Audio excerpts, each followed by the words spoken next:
पेश के विजेता, मोक्ष मार्ग के प्रतिपादक चरण तीर्थंकर श्रमण भगवान महावीर स्वामी के चरणों में कोटि कोटि वंदन करते हुए एक भवावतारी, चर्चा चक्रवर्ती, भीष्म प्रतिज्ञाधारी, अखंड बाल ब्रह्मचारी आचार्य सम्राट पूज्य श्री जयमल जी महाराज साहब के चरणों में कोटि कोटि वंदन करते हुए उन्हीं के 11वें पाठ्यक्रम आचार्य सम्राट पूज्य श्री सुखचंद्र जी महाराज साहब के चरणों में कोटि कोटि वंदन।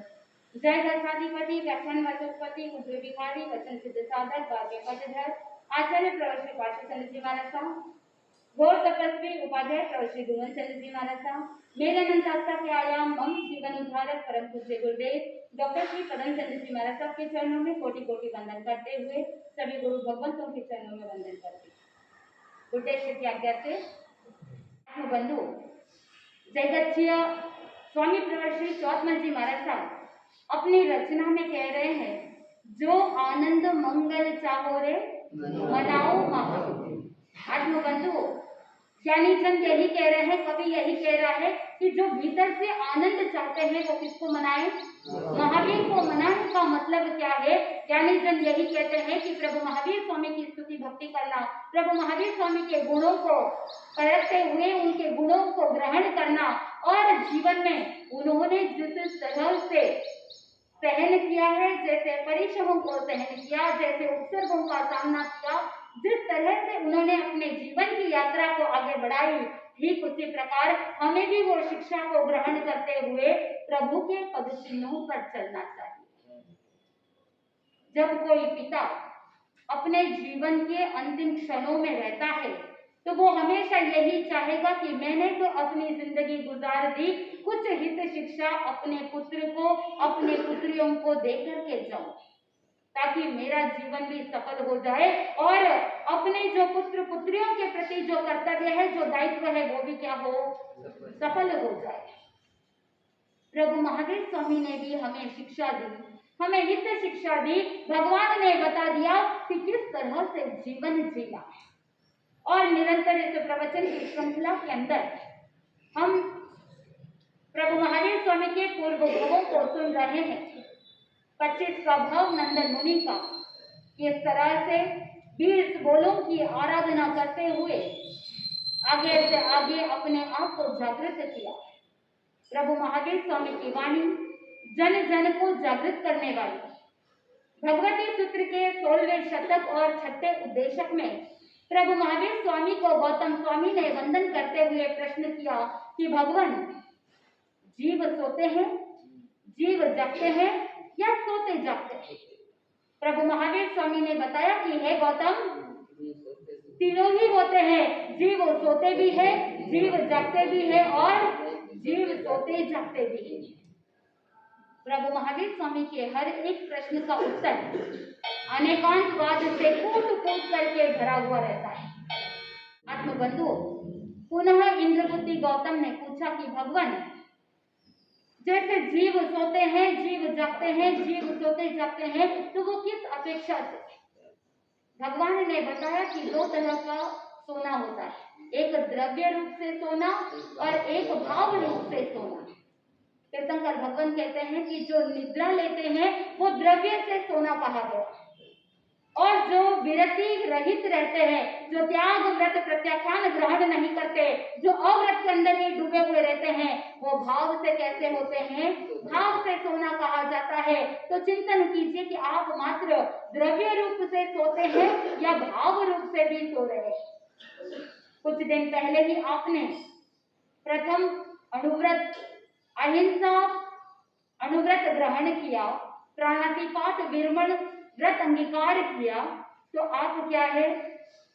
आप भाव से तो नहीं सो रहे हैं, कुछ थोड़ा सा सो रहे हैं और कुछ जाग रहे हैं। सुप्त जागृत कहा जाता है। तो एक अवस्था होती है सुप्त अवस्था, जिसमें व्यक्ति सोता है, और दूसरी अवस्था होती है जागृत अवस्था, जब साधक सर्व रूप से व्रतों को अंगीकार कर लेते हैं, महाव्रतों को अंगीकार कर लेते हैं। वो क्या कहलाते हैं? जागृत कहलाते हैं, जो भाव से अंदर से जागृत। और तीसरे प्रकार की अवस्था होती है सुप्त जागृत, यानी कुछ व्रत अंगीकार करते हैं, मर्यादित जीवन जीते हैं, तो वहां पर कुछ मर्यादा है और कुछ खुले हैं। इसीलिए ज्ञानी जन ने कहा ऐसी अवस्था सुप्त जागृत अवस्था होती, यानी जो देश विरती होते हैं वो सुप्त जागृत अवस्था कहलाती। आत्मबंधु, गौतम स्वामी ने पुनः प्रश्न किया कि भगवान, जो सोते हैं उन्हें स्वप्न आते हैं, जो जागते हैं उन्हें स्वप्न आते हैं, या जो सोते जागते हैं उन्हें स्वप्न आते हैं? भगवान महावीर स्वामी ने कहा कि जो सोता हुआ रहता है उसे स्वप्न नहीं आते, जो जागते हैं उन्हें भी स्वप्न नहीं आते, लेकिन जो कुछ सोता हुआ और कुछ जागता हुआ रहता है उसे स्वप्न आते हैं। भगवान महावीर स्वामी को पुनः प्रश्न किया गौतम स्वामी ने कि भगवान, कौन सी गति के जीव को स्वप्न आते हैं? भगवान ने कहा नरक गति के जीवों को स्वप्न नहीं आते, देव गति के जीवों को स्वप्न नहीं आते, तिर्यंस गति के जीवों को भी स्वप्न नहीं आते, सिर्फ और सिर्फ मनुष्य गति के जीवों को स्वप्न आते। आत्मबंधु, मनुष्य गति एक ऐसी गति है जहाँ पर व्रतों को अंगीकार किया जा सकता है, चारित्र धर्म को ग्रहण किया जा सकता है, महाव्रत ग्रहण कर सकते हैं और मोक्ष की मंजिल को भी प्राप्त कर सकते हैं। और साथ में एक और क्वालिटी ऐड हो गई कि मनुष्य गति के जीवों को क्या आते हैं? स्वप्न आते हैं। स्वप्न आप भी देखते हैं, हम भी देखते हैं, महापुरुष भी स्वप्न देखते हैं, लेकिन सभी के स्वप्न में बहुत अंतर है।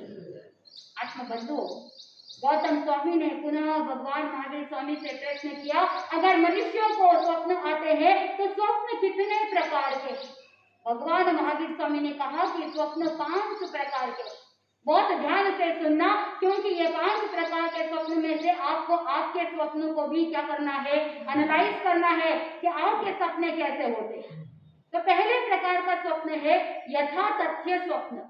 यथातथ्य का मतलब जैसा स्वप्न में देखा है उसी प्रकार घटना घट जाती है या उसके अनुसार कोई फल प्राप्ति हो जाती है, चाहे शुभ हो या चाहे अशुभ हो, उसे कहा यथातथ्य स्वप्न, यानी सच हो जाना, जो देखा है वो स्वप्न सच हो जाता है। इस यथातथ्य स्वप्न में भी 2 प्रकार के। सबसे पहला बताया दृष्टार्थ विसंवादी स्वप्न, यानी जन ने कहा दृष्टार्थ विसंवादी स्वप्न ऐसा होता है कि जैसा देखा है हूबहू वैसा का वैसा घटित हो जाता है। जैसे किसी व्यक्ति ने स्वप्न में देखा कि उसके हाथ में किसी ने फल रख दिया है, और जब वो जागृत होता है कालांतर के अंदर किसी पुरुष ने उसके हाथ में क्या रख दिया? फल रख दिया।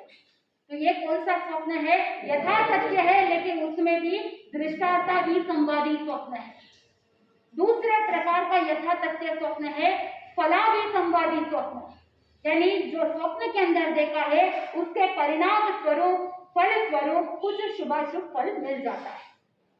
जैसे किसी व्यक्ति ने स्वप्न के अंदर देखा कि वो अपने आप को देख रहा है किसी हाथी के ओहदे पर बैठा है, और कालांतर के अंदर जब वो जागृत होता है कुछ समय बाद उसने देखा कि उसको खूब धन वैभव संपत्ति की प्राप्ति हो रही थी। यानी जैसा देखा है हूबहू वैसा नहीं हो रहा है, लेकिन उसके अनुसार उसे फल प्राप्त हो रहा है। ये फलाविसंवादी स्वप्न है।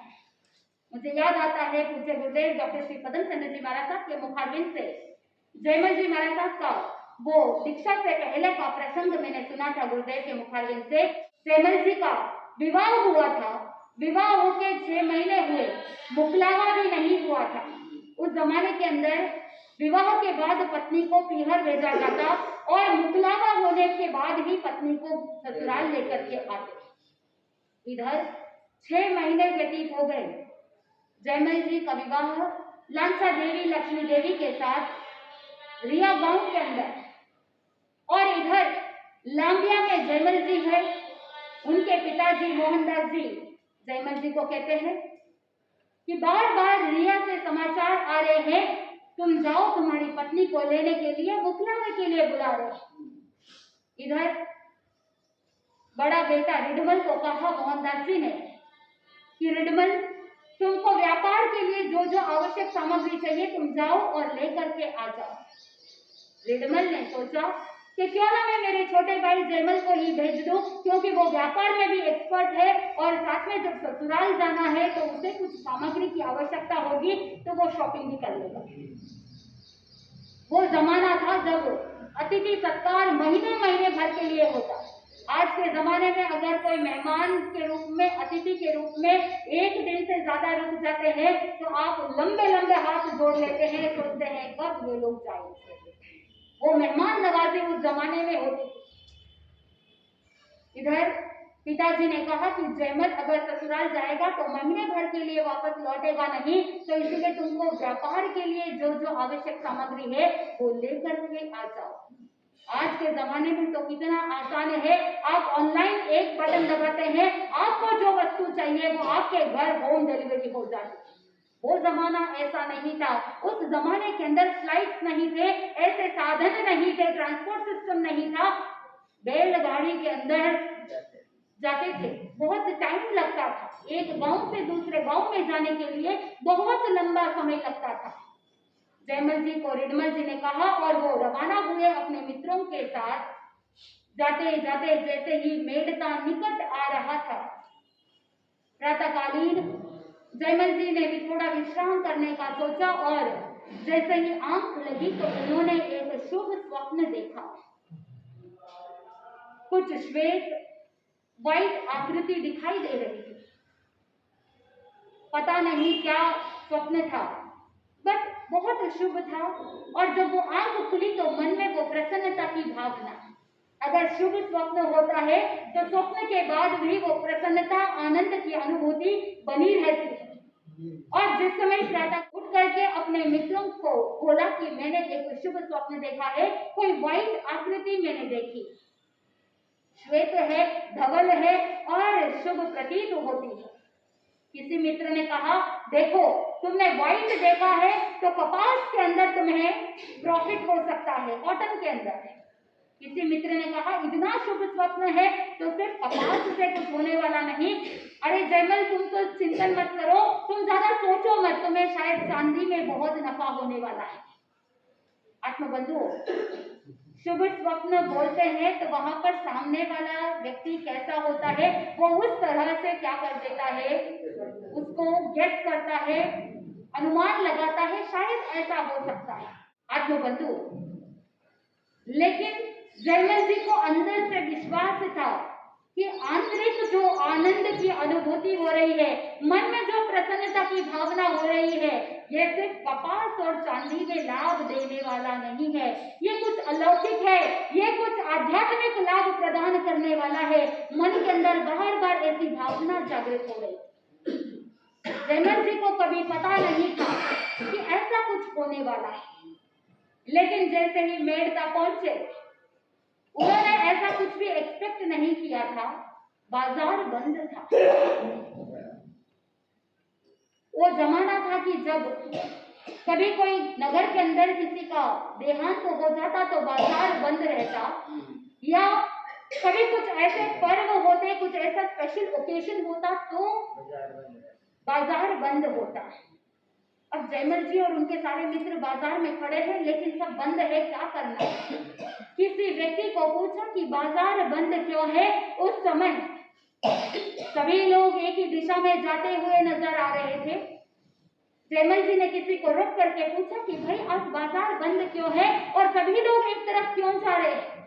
उस समय कहा कि आज कार्तिकी पूर्णिमा है, आज चातुर्मासिक पर्व है और हमारे यहाँ आचार्य श्री बुधर जी महाराज साहब पधारे हैं और उनका चातुर्मास चल रहा है और आज चातुर्मासिक प्रवचन होने वाला है और पूरे नगर के अंदर पहले सभी लोग प्रवचन सुनेंगे, उसके बाद ही बाजार खुलेगा। इतनी बड़ी बात कह दी कि पहले प्रवचन सुनेंगे, पहले प्रभु की वाणी सुनेंगे, उसके बाद प्रतिष्ठान को खोलेंगे। आप क्या करते हैं? आप क्या करते हैं? आपके मन में ये विचार होता है कि 1 घंटा प्रवचन सुनेंगे, उसके बीच में अगर 1-2 कस्टमर्स आ गए तो नुकसान बड़ा हो जाएगा। लेकिन वो जमाना था कि जिस समय वो लोग सोचते थे कि गुरु भगवंतों के सानिध्य में जाना यानी बहुत ज्यादा पुण्य का कार्य है, पुण्यवानी बढ़ जाएगी तो 100 कस्टमर की जगह पर अगर एक कस्टमर भी अगर बहुत अच्छा मिल जाएगा तो मेरा वो दिन का पूरा व्यापार कंप्लीट हो जाएगा, मेरा टारगेट पूरा हो जाएगा। वो अपने पुण्य पर विश्वास रखने वाले, वो लक्ष्मी के पीछे दौड़ने वाले नहीं, क्योंकि पूज्य गुरुदेव डॉक्टर श्री पदम चंद्र जी महाराज साहब कहते हैं पुण्य की दासी होती है लक्ष्मी। और आप जय जप के अंदर भी रोज बोलते हैं लक्ष्मी दिन दिन बढ़ावे, बलि दुख ले हो तो नहीं आवे, व्यापार में होवे बहुधन को, कुछ जय मन जीरो जाप जपो। आत्मबंधु, आप कौन सी लक्ष्मी की चाहना करते हैं? लेकिन वहां पर जयमल जी ने जो स्वप्न देखा था, उन्होंने सोचा कि मुझे आज सिर्फ धन लक्ष्मी नहीं मिलने वाली है, मुझे कुछ ऐसी लक्ष्मी मिलने वाली है जो मेरी आत्मा का कल्याण करने वाली है। और जैसे ही उन्होंने सुना कि सभी लोग प्रवचन सुनने के लिए जा रहे हैं, तो जयमल जी के मन में भावना जागृत हुई। देखो कि जब साधक की पुण्यवानी बढ़ती है तो सहज में सहयोग मिलता जाता है। जीवन में कभी संत दर्शन किए नहीं, जीवन में कभी प्रवचन सुना नहीं, और उसी समय मन के अंदर भाव उत्पन्न हो गए क्यों ना हम भी प्रवचन सुनने के लिए जाए। और जैसे ही सभा में गए, कभी प्रवचन सभा में गए नहीं तो प्रवचन सभा में गुरु भगवतों के सानिध्य में कैसे जाना, क्या शिष्टाचार निभाना ये पता नहीं, लेकिन राज परिवार के साथ संबंध था। पिताजी मोहनदास जी कामदार थे तो राजा के राजसभा में जाना आना रहता था, और जयमल जी बहुत बार अपने पिता के साथ राज दरबार में गए थे, तो उस सभा में कैसे शिष्टाचार निभाया जाता है वो ज्ञान था। जैसे ही जयमल जी सभा में प्रस्तुत हुए तो दूर से ही जोर से कह दिया हम्मा बड़ी अंदाता। जब आप किसी को प्रणाम करते हैं, नमस्कार करते हैं तो आपको आशीर्वाद मिलता है। क्या आशीर्वाद मिलता है? सुखी रहो, जीते रहो। जी तो रहे ही है, और कितना जिएंगे और कैसा जिएंगे। वहां पर आशीर्वाद मिला। चलते प्रवचन में भूधर जी महाराज साहब ने कहा दया पाओ, और जैसे ही आचार्य श्री भूधर जी महाराज साहब ने देखा और अनायास उन्होंने हाथ ऊपर कर दिया, और उनकी आकृति, उनके चेहरे का तेज, उनके आभा मंडल को देख करके जयमल जी को विश्वास हो गया कि मैंने जो स्वप्न में आकृति देखी थी यही है, मुझे यही लाभ होने वाला था। कौन सा स्वप्न? यथा सत्य स्वप्न। जैसा मैंने हुबहू देखा था वैसा ही सामने घटित हो रहा है। और रात्रि का अंतिम प्रहर शुभ मुहूर्त के अंदर स्वप्न देखा था, इसीलिए तुरंत ही फलीभूत हो गया। आत्मबंधुओं, कथा प्रसंग बहुत लंबा है कि कैसे उन्होंने प्रवचन सुना, लेकिन हमारा यहाँ पर टॉपिक क्या चल रहा है? स्वप्न का टॉपिक चल रहा है कि उन्होंने ऐसा शुभ स्वप्न देखा था, और वही शुभ स्वप्न के फलस्वरूप उनको क्या प्राप्त हो गया? फल प्राप्त हो गया। प्रभु की वाणी सुनने को अवसर मिल गया, आचार्य भगवान मिल गए, जीवन में गुरु का प्रादुर्भाव हो गया। जिनके जीवन में अभी तक किसी गुरु भगवान का सानिध्य नहीं था, देव गुरु धर्म का ज्ञान प्राप्त नहीं था, आज उस स्वप्न के फलस्वरूप क्या मिल गया? सारा सहयोग मिल गया, पुण्यवानी इतनी बढ़ गई। तो यह पहले प्रकार का स्वप्न यथा सत्य स्वप्न। दूसरे प्रकार का स्वप्न है प्रतान स्वप्न दर्शन। प्रतान कहते हैं विस्तार को, यानी विस्तार से स्वप्न देखते हैं। जैसे एक मूवी चलती है वैसे ही कथा प्रसंग चलता है आपके स्वप्न में। वो कैसे प्रकार का स्वप्न है? दूसरे प्रकार का प्रतान स्वप्न दर्शन। तीसरे प्रकार का स्वप्न है चिंता स्वप्न दर्शन। दिन में किसी वस्तु के बारे में आपने चिंता की होगी या किसी अर्थ के बारे में चिंतन किया होगा, और वही रात्रि के समय में स्वप्न में आपने उसे देख लिया। और ज्ञानी जन कहते हैं कि जो आपने दूसरे प्रकार का स्वप्न प्रतान स्वप्न दर्शन देखा है वो सत्य भी हो सकता है और असत्य भी हो सकता है। और तीसरे प्रकार का स्वप्न चिंता स्वप्न दर्शन, ये सत्य होना बहुत मुश्किल है, क्योंकि दिन में जो सोचा था, दिन में जो चिंता की थी, दिन में जो चिंतन किया था, वही रात्रि के समय में रील के जैसा चल रहा है। विज्ञान साक्षी है, विज्ञान कहता है कि हमारा जो ये ब्रेन है ये 24/7 काम करता है। शरीर भले ही विश्राम की स्थिति में रात्रि के समय में चला जाता है, बॉडी का मेटाबॉलिज्म स्लो हो जाता है, बॉडी के सिस्टम स्लो हो जाते हैं, इंद्रियां सुप्त अवस्था को प्राप्त कर लेती है, लेकिन मन चलता रहता है। आगमकार भी यही कहते हैं कि जो स्वप्न की अवस्था होती है उसमें सारी इंद्रियां शिथिल हो जाती है, इंद्रियां सोई हुई रहती है, लेकिन मन चलता ही रहता है। और क्योंकि मन चलता रहता है उस समय व्यक्ति क्या करता है, अर्ध जागृत और अर्ध निद्रित अवस्था में रहता है, यानी संपूर्ण रूप से गहरी नींद में नहीं होता। क्योंकि जो व्यक्ति डीप स्लीप में होता है और गहरी नींद में होता है वो स्वप्न देखते हैं क्या? गहरी नींद की अवस्था में स्वप्न नहीं देखे जाते। जिस समय कुछ सुप्त अवस्था है और कुछ जागृत अवस्था है, थोड़ी नींद आई हुई है और थोड़े जागते हुए हैं, ऐसी अवस्था में व्यक्ति को क्या आते हैं? स्वप्न आते हैं। तो तीसरे प्रकार का स्वप्न है चिंता स्वप्न दर्शन, और चौथा है तद विपरीत स्वप्न दर्शन, यानी जैसा आपने स्वप्न में देखा है और जागृत अवस्था में उसके ऑपोजिट होता है। जैसे किसी व्यक्ति ने देखा स्वप्न के अंदर कि वो कहीं विष्ठा में गिरा हुआ है और पूरे शरीर के ऊपर क्या लगा है? विष्ठा लगा हुआ है, यानी गंदगी लगी हुई है। लेकिन कालांतर के अंदर जब जागृत हो जाता है तो उसने देखा कि कोई पुरुष आकर के उसके शरीर पर चंदन का लेप कर देते, यानी ऑपोजिट।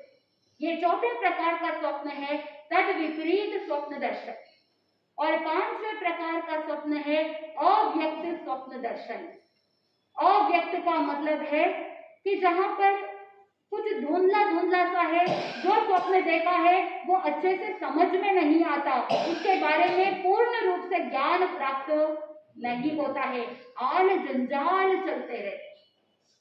रात को ऐसा लगता है कि बहुत ज्यादा स्वप्न देख लिया, लेकिन जैसे ही उठे तो ऐसा लगता है कि कोई मायावी दुनिया के अंदर थे और सारे अपने आप गायब हो गए, कुछ याद नहीं, जंजाल चलते। स्वयं चिंतन कीजिए कि आप किस प्रकार के स्वप्न देखते हैं। 5 प्रकार में से कौन से स्वप्न?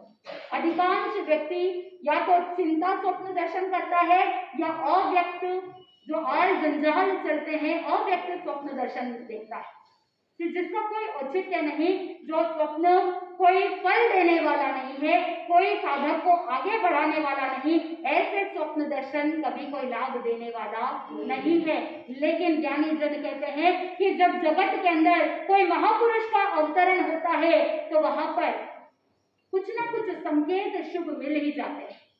गौतम स्वामी ने पुनः भगवान महावीर स्वामी से पूछा कि भगवान, जो इतने सारे स्वप्न के बारे में आपने बताया तो कुल स्वप्न कितने होते हैं? तो उस समय भगवान महावीर स्वामी ने कहा कि कुल स्वप्न 72 होते हैं, 72 होते हैं, और उसमें 42 जो होते हैं वो सामान्य होते हैं और जो 30 होते हैं वो महास्वप्न होते हैं।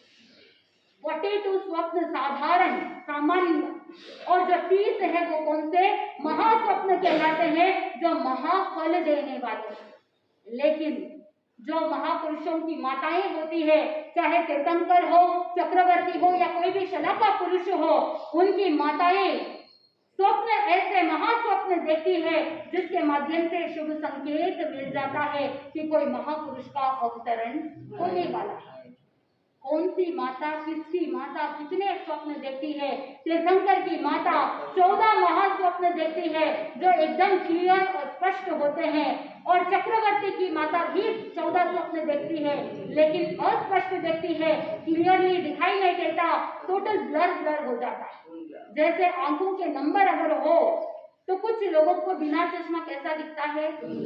धुंधला सा दिखता है, अस्पष्ट दिखता है। आपको लगता है कि हाँ कोई व्यक्ति खड़ा है, लेकिन आपको पता नहीं उसकी जो आकृति है उसका हाई डेफिनेशन आपको पता नहीं चलता। लेकिन जैसे ही आपने चश्मा डाला तो सब कुछ क्लियर नजर आ जाता है। तो तीर्थंकर की माता 14 स्वप्न देखती है, बिल्कुल क्लियर दिखाई देते हैं, और चक्रवर्ती की माता 14 देखती है लेकिन अस्पष्ट है, क्लियर नहीं है, ब्लर है। वासुदेव की माता 7 स्वप्न देखती है, बलदेव की माता 4 स्वप्न देखती है, और मांडलिक राजा की माता जो होती है वो इन महास्वप्नों में से कोई एक स्वप्न देखती है। और ज्ञानी जन ने कहा कि जो एक भवावतारी अनगार की माता होती है वो भी कोई एक महास्वप्न देख लेती है। आचार्य सम्राट पूज्य श्री जयमल जी महाराज साहब भी एक भवावतारी कहलाए। और मिक्सर का महीना शुक्ल पक्ष था और उस शुक्ल पक्ष के दौरान वो महिमा देवी जब अर्ध निद्रित अर्ध जागृत अवस्था में थी तो उसने देखा कि खिड़की में से बहुत ही धवल चंद्र की किरणों के साथ साथ एक केसरी सिंह आ रहा है और वो केसरी सिंह अपने मुख में प्रवेश कर रहा है। ऐसा महास्वप्न किसने देखा? जयमल जी महाराज साहब की माता महिमा देवी ने देखा। तो आगमकार कहते हैं कि जो एक भवावतारी अंगार की माता होती है वो भी क्या करती है? एक महास्वप्न देखती है और उसी महास्वप्न का एक शुभ संकेत है कि कोई पुण्यशाली महान तेजस्वी ओजस्वी तपस्वी संत बनने वाले हैं जो जैन समाज का उत्थान करने वाला है। और जब महिमा देवी ने मोहनदास जी को स्वप्न के बारे में बताया तो मोहनदास जी बहुत ही हर्षित हुए, प्रफुल्लित हुए और कहने लगे कि कोई पुण्यशाली आत्मा तुम्हारे गर्भ में अवतरित हुआ है। आत्मबंधुओं, 14 स्वप्न देखने के लिए तो बहुत से लोग तीर्थंकर की माताएं देख लेती है, लेकिन प्रभु महावीर स्वामी के कर्मों का प्रभाव ही बड़ा विचित्र है। भगवान महावीर स्वामी का जो जीव है वो नंदन मुनि के भव में 25वें भव में 2 महीने का अनशन पूर्ण करके व्युत्सर्ग करते हुए 10वें प्राणत देवलोक के अंदर पुष्पोत्तर विमान में उत्पन्न होते हैं और वहां पुष्पोत्तर विमान में 20 सागरोपम की स्थिति को भोगते हुए आराम से व्यतीत कर रहे हैं। और जब आयुष्य के 6 महीने शेष होते हैं उस समय सभी देवी देवताओं के जो शरीर की कांति होती है वो फीकी पड़ने लग जाती है और शरीर शक्ति विहीन हो जाता है। सभी खेद करते हैं कि हमारा आयुष्य क्या होने वाला है? पूर्ण होने वाला है। लेकिन जो नंदन देव थे, जो आगे चल करके तीर्थंकर बनने वाले हैं, जो महान पुण्यशाली तीर्थंकर धर्म का प्रवर्तन करने वाले हैं, उनकी कांति फीकी नहीं पड़ी, उनके मन में कोई खेद नहीं था क्योंकि वो तो आकर के धरती पर तीर्थंकर बनने वाले थे। और वहां से आयुष्य पूर्ण करने के बाद जम्बू द्वीप के दक्षिण भारत क्षेत्र में दक्षिण ब्राह्मण कुंड में ऋषभदत्त ब्राह्मण के यहाँ देवानंदा की कुक्षी में आकर के गर्भ में आ जाते हैं। और जैसे ही गर्भ में आते हैं तो देवानंदा तो आषाढ़ शुक्ला षष्ठ के दिन वहां अर्ध निद्रित अर्ध जागृत अवस्था में देवानंदा ने 14 स्वप्न देखे। मन के अंदर बड़ा हर्षोल्लास हो रहा है। और इधर प्रातःकाल जब वो अपने स्वामी ऋषभदत्त को स्वप्न के बारे में बताती है तो वो ब्राह्मण कुल के अंदर वो सदाचारी थे, लेकिन जीव अजीव तत्व के ज्ञाता थे, श्रमणोपासक थे, भगवान पार्श्वनाथ के अनुयायी थे। आत्मबंधुओं, ब्राह्मण कुल के अंदर थे लेकिन फिर भी जीव अजीव तत्वों के ज्ञाता, श्रमणों की आराधना करने वाले, श्रमणों की उपासना करने वाले श्रमणोपासक थे। और ऐसे जब स्वप्न के बारे में ऋषभदत्त ने सुना, जो वेद वेदांग पुराण आदि का भी ज्ञाता था, उसने कहा कि तुमने बहुत ही शुभ स्वप्न देखे हैं, परम कल्याणकारी किसी जीव की उत्पत्ति होने वाली है, किसी जीव का तुम्हारे गर्भ में आना हुआ है, इसीलिए तुम्हें ये शुभ स्वप्न दिखाई दिए। बड़े हर्ष के साथ व्यतीत हो रहा है और 82 दिन रात्रि पूर्ण हो गए।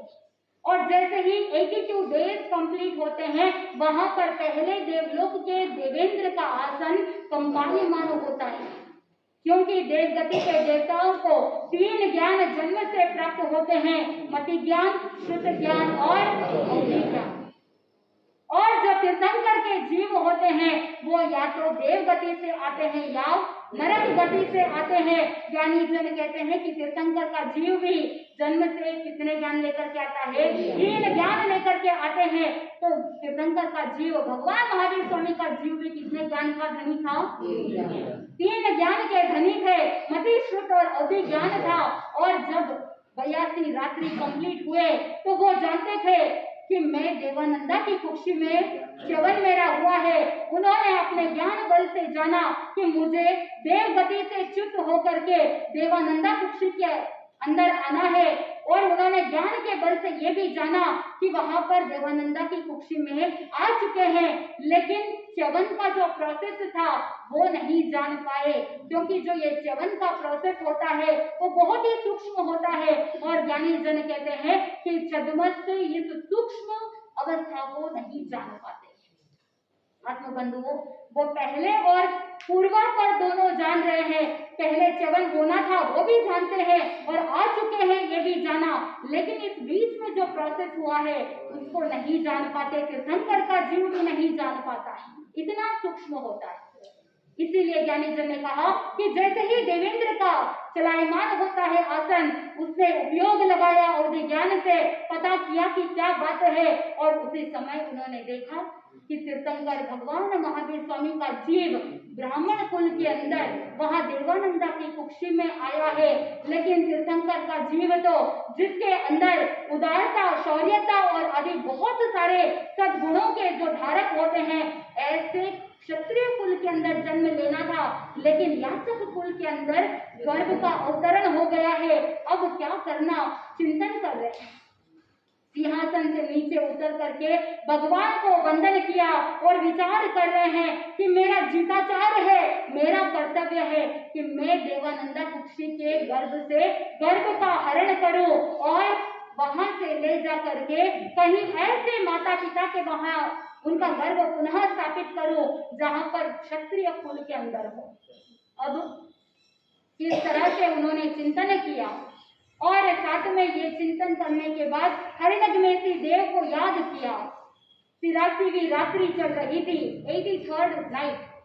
तो 83वीं रात्रि के समय में हरिणग्मेसी देव को याद करते हुए आज्ञा दे दी कि तुम यहाँ से जाओ और जा करके क्या करो, ब्राह्मण कुंड के अंदर जाना और जा करके देवानंदा कुक्षी से भगवान महावीर स्वामी जो भावी तीर्थंकर है उनके गर्भ को हरण करना। यत्ना पूर्वक गर्भ का संहरण करते हुए पुनः जाकर के क्षत्रिय कुंड के अंदर जो सिद्धार्थ राजा के राजमहल में कृष्णा महारानी है उसके गर्भ में स्थापित कर देना। उससे पहले देवेंद्र ने सब जगह पर खोज की, ऐसे क्षत्रिय कुल के अंदर कौन राजा रानी है जो न्याय प्रिय है, जिनका कुल उच्च है, जिनका शील उत्तम है और न्याय नीति और प्रेम भाव जिसके अंदर हो, बहुत ज्यादा उत्तम सद्गुणों वाले हो, ऐसे राजा और महारानी के यहाँ क्या करना है, गर्भ को पुनः स्थापित करना। शक्रेंद्र महाराज ने खोज प्रारंभ कर दी और जैसे ही क्षत्रिय कुंड में सिद्धार्थ राजा को देखा तो उनकी दृष्टि वहीं पर गड़ गई और उन्होंने निर्णय लिया कि किसके गर्भ में स्थापित करना है, सिद्धार्थ राजा की रानी कृष्णा के गर्भ में। और देखो संयोग ऐसा कि कृष्णा महारानी भी उस समय गर्भवती थी, तो यहाँ पर गर्भ का ट्रांसप्लांटेशन हो रहा है और आज विज्ञान भी ये मानता है कि गर्भ का संहरण पॉसिबल है। आज के टेक्निक्स के माध्यम से चाहे सरोगेट मदर्स हो या चाहे टेस्ट ट्यूब बेबीज हो, तो गर्भ को पुनः अंदर स्थापित किया जा सकता है। उस टाइम पीरियड में देव निमित्त से गर्भ को स्थापित किया जाता, और अभी टेक्नोलॉजी इतनी बढ़ गई है कि विज्ञान के माध्यम से, टेक्नोलॉजी के माध्यम से, टेक्निक्स के माध्यम से गर्भ को क्या किया जा सकता है, ट्रांसप्लांट किया जा सकता है, गर्भ को स्थापित किया जा सकता है। तो आगम के अंदर जो ये बात आ रही है वो प्रमाणित है और सत्य है, इसमें कोई डाउट करने की जरूरत नहीं है। हरिणग्मेसी देव गए ब्राह्मण कुंड के अंदर और देवानंदा कुक्षी के पास वहां पर खड़े हो गए। देवानंदा को और उनके जितने भी परिवार के सदस्य थे उनको अवस्थापिनी निद्रा में डाल दिया और जो गर्भ के अशुभ पुद्गल थे उनको सबको अलग किया और शुभ पुद्गलों से प्रक्षिप्त करते हुए वहां से आज्ञा ली, भगवान अगर आपकी आज्ञा हो तो मैं क्या करूं, आपके गर्भ को ग्रहण करूं अपने हाथों में और भगवान के जीव को कोई भी पीड़ा ना हो, इस तरह से यत्न पूर्वक उनको अपने हाथों में ग्रहण किया। और वहां से जाते हुए क्षत्रिय कुंड में कृष्णा महारानी उनको भी अवस्थापिनी निद्रा के अंदर डाला और वहां पर जो भी अशुभ उद्गल थे गर्भ के, उनको पृथक किया, अलग किया और भगवान महावीर स्वामी के जीव को वहां पर गर्भ में स्थापित कर दिया और कृष्णा महारानी के गर्भ में जो जीव था उनको वापस देवानंदा की कुक्षी में डाल दिया। यानी कार्य को संपन्न करके हरिनग में से देव जिस दिशा से आया था उसी तरफ चला गया। वैसे तो तीर्थंकर भगवान के 5 कल्याणक होते हैं, लेकिन भगवान महावीर स्वामी के लिए ये 6ठा कल्याणक गर्भ हरण का भी कल्याणक माना जाता है। 6 कल्याणक इसीलिए 10 आश्चर्य में से गर्भ हरण भी एक आश्चर्य माना गया, क्योंकि ऐसा कभी हुआ नहीं, होता नहीं, इसीलिए ये क्या है, एक आश्चर्य है। आत्मबंधुओं, जैसे ही देवानंदा की कुक्षी से गर्भ का हरण हुआ, उसने अपने स्वप्न में देखा कि मेरे गर्भ का हरण हुआ है, उसको पता चल गया। और जैसे ही गर्भ का हरण हुआ तो बाद में वो बहुत दुखी हुई, क्योंकि जिस तरह से शुभ स्वप्न आए थे उसने स्वप्न में देखा कि सारे स्वप्न क्या हो रहे हैं, चले जा रहे हैं, और उसे बहुत दुख हुआ, रोने लगी, बिलखने लगी और मानो की कोई अमूल्य निधि उसके हाथ से छिन गई हो। आत्मबंधु, इधर वो दुखी हो रही है, लेकिन दूसरी तरफ कृष्णा महारानी ने जैसे ही भगवान महावीर स्वामी का जीव उनके गर्भ में स्थापित किया जाता है तो वही 14 स्वप्न पुनः कृष्णा महारानी देखती है। वो 14 स्वप्न क्या थे, उसका फल क्या है और तीर्थंकर भगवतों के लिए, उनके जीवन के लिए क्या घटित होता है, और जो गर्भ काल था उस बीच में भी और भी बहुत सारी रोचक घटनाएं घटती है, और उनका बाल्यकाल और उनकी यौवन अवस्था कैसी थी, बहुत से ऐसे रोचक प्रसंग भगवान महावीर स्वामी के हम जैसे जैसे सुनेंगे। प्रभु महावीर स्वामी को अनंत अनंत कोटि कोटि वंदन कि ऐसे पुण्यशाली भाग्यशाली 24वें तीर्थंकर जिनका शासन अभी चल रहा है, और हम सब प्रभु महावीर स्वामी के अनुयायी है, तो हम प्रभु महावीर स्वामी को अनंत अनंत भावपूर्वक वंदना करते हुए उनके जीवन से कुछ न कुछ सीख लेने का लक्ष्य रखेंगे। और जो मन के अंदर स्वप्न के कारण से विचारों के जंजाल चल रहे हैं, उन जंजालों को दूर करते हुए ज्ञान का चिंतन रहेगा तो स्वप्न भी क्या होंगे, शुभ होंगे। तो इसीलिए ज्ञानी जन ने कहा, चिंता मत कीजिए, चिंतन कीजिए। जैसे जैसे आप आत्मचिंतन करेंगे आपके जीवन में पुण्य बढ़ेगा, महापुरुषों को स्मरण करते रहेंगे तो आपके जीवन की अशुभताएं दूर होती जाएगी, अशुभता दूर होगी तो शुभता के लिए स्थान बनेगा, और जैसे जैसे आपका जीवन शुभ होगा शीघ्र मोक्ष लक्ष्मी को भी प्राप्त करने का लक्ष्य रहेगा। तो शुभ लक्ष्मी हो, धन लक्ष्मी आपको प्राप्त हो, लेकिन वो धन लक्ष्मी भी कैसी हो कि पुण्य के साथ हो, ताकि वही धन आपको धर्म की ओर ले जाए, वही धन आपको दान की ओर ले जाए, वही धन आपको धर्म की सुरक्षा के लिए सहयोग प्रदान करने वाला बने।